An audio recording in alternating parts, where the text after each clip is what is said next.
It wasn't a weapon, it wasn't a threat, it was just a painting, and yet it scared an entire royal cabinet. Well, back in 1891, something happened in Bulgaria. Prince Ferdinand had just added a new painting to his collection. But this wasn't just any painting.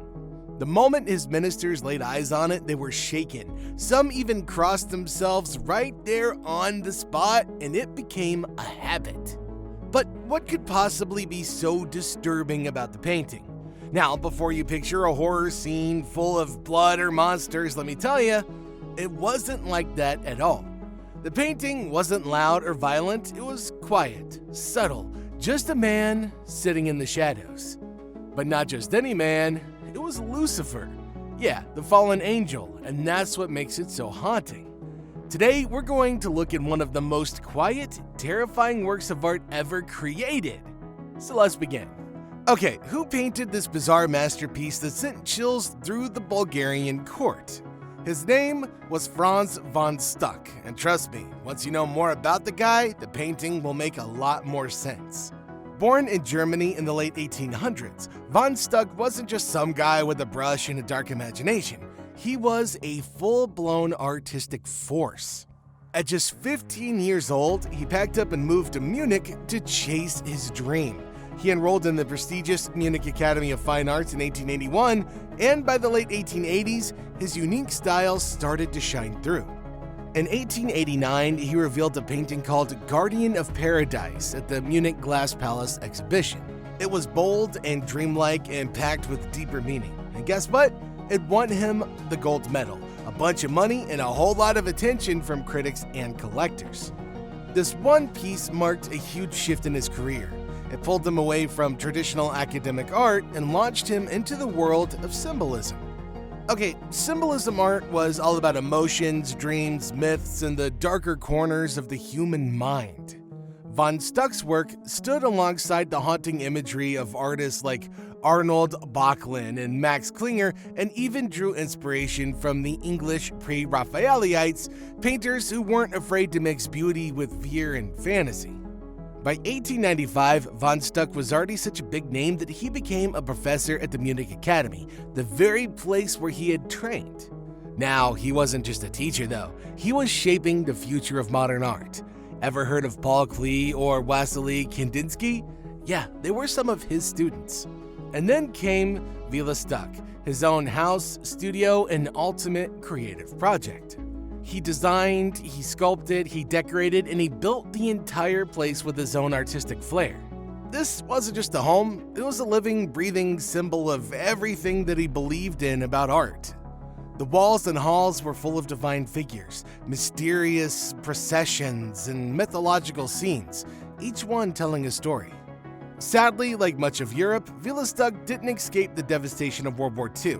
Many original pieces were lost, but the legacy of his ideas lived on, especially through his symbolist works from the 1890s. Now, two of those pieces stood out. One was the Sin, and the other was Lucifer. This was no ordinary portrait.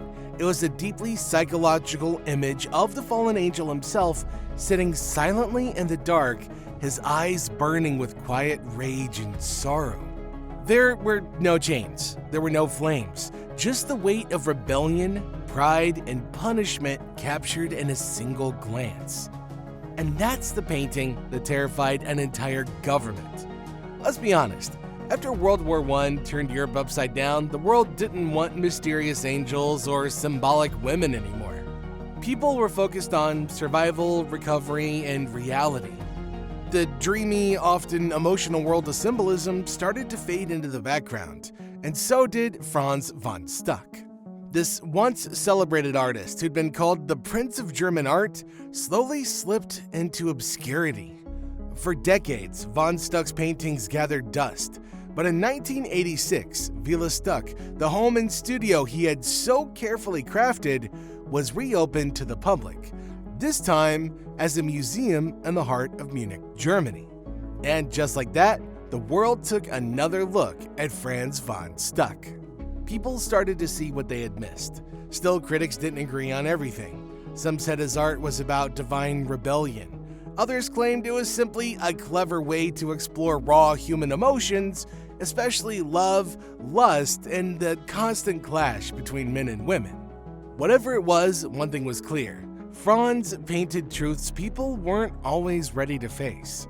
And that brings us to his most haunting piece, the one that sparked fear in the hearts of royal ministers, the one that's been called his darkest work ever.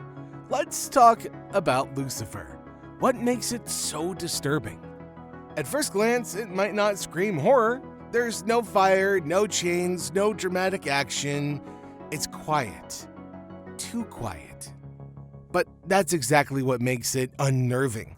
The painting shows a man sitting in complete darkness.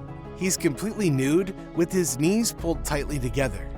His left hand props up his head and he stares straight at you. Not past you, at you. With eyes that seem to burn right through the canvas. It's intense, like he knows something you don't. Now, he's not moving. He's not yelling, but you can feel the storm brewing in his mind. If his pose looks familiar, it might remind you of the thinker. But here's a fun fact. While Rodin did begin sculpting his famous statue about 10 years earlier, it wasn't widely known back then. So it's unlikely that von Stuck was influenced by it. Still, the resemblance is eerie. Both figures are deeply lost in thought, but where the thinker feels philosophical, Stuck's Lucifer just feels dangerous. Okay, now take a look at his right arm. It's twisted backward in a strange, almost unnatural way. It's not clear what he's doing, but once you realize this man is supposed to be Lucifer, the fallen angel, it makes sense. He's likely touching one of his own wings, or what's left of him. If you look at von Stuck's etching of the same work, it clears things up. The massive dark wings become much more visible. One wing stretches out behind him, the other just barely curling around the edge. They're not the elegant, glowing wings of angels. They're heavily shadowed, grounded, the kind of wings that no longer soar. And now you'll notice he's sitting on something that looks like a stone bench, cold and unwelcoming, fitting for a figure banished from paradise. The actual painting is huge, almost 63 by 60 inches. Now that's taller than some people. So when it hangs on a wall, Lucifer doesn't just look at you, he looms over you. In the background, there's a mysterious light glowing softly in the shape of a crescent moon. What is it? A portal? A leftover glimmer from heaven? A symbol of something he lost? The painting doesn't say, and even von Stuck's etching leaves it out completely, adding to the mystery. Maybe it's the last bit of light Lucifer can see, a cruel reminder of the place that he can never return to.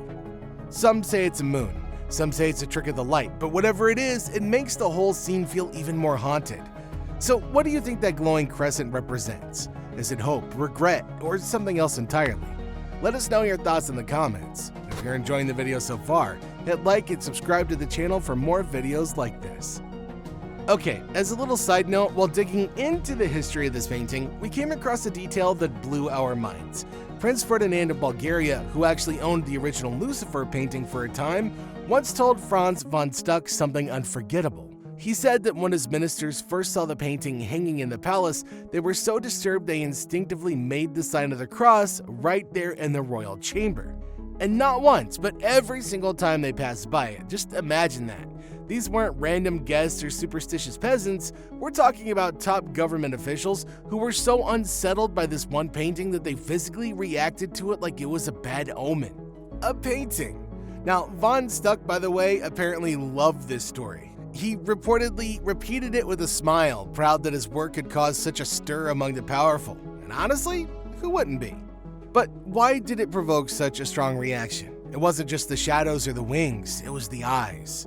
Those piercing, glowing green eyes that seem to lock with yours no matter where you stand in the room. They don't scream evil in a cartoonish way. They don't gloat or threaten. What you see in those eyes is something far worse. It's not the devil with horns and fire. It's the devil who once had wings of light and now sits in the dark, remembering them.